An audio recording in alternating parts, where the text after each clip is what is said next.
One of the other really interesting outcomes of the book, Why Liberalism Failed, is that it helped propel a very public debate about the future of the Republican Party. A number of different movements within the right have splintered into different factions over the past decade. There are those in the establishment Republican Party, think maybe Senator Mitch McConnell from Kentucky, who are still trying to govern like Reagan in an America that has changed much in the past 4 decades. Those who criticize the old Republican establishment call it zombie Reaganism. Then, there are the Common Good Conservatives, think Marco Rubio, who would like a conservative Republican Party that balances the needs of families and communities with the needs of both Main Street and Wall Street.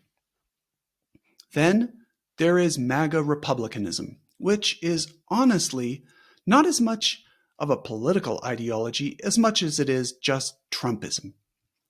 The interesting thing about Trumpism is that it actually combines elements from both establishment republicanism and common good conservatism. I'm not really going to discuss the far right because they're really a small fringe movement that is much more obscure than the mostly Democratic mainstream media would have us believe. Probably about the same size as the far left, actually.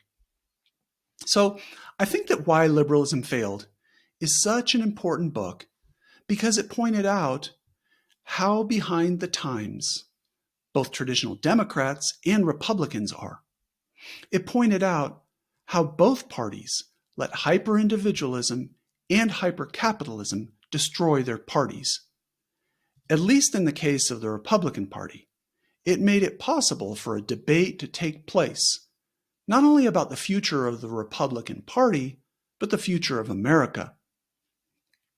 It looks like after the major loss to Trump in 2024, the Democratic Party is having its own reckoning about its future, which I think that's very healthy.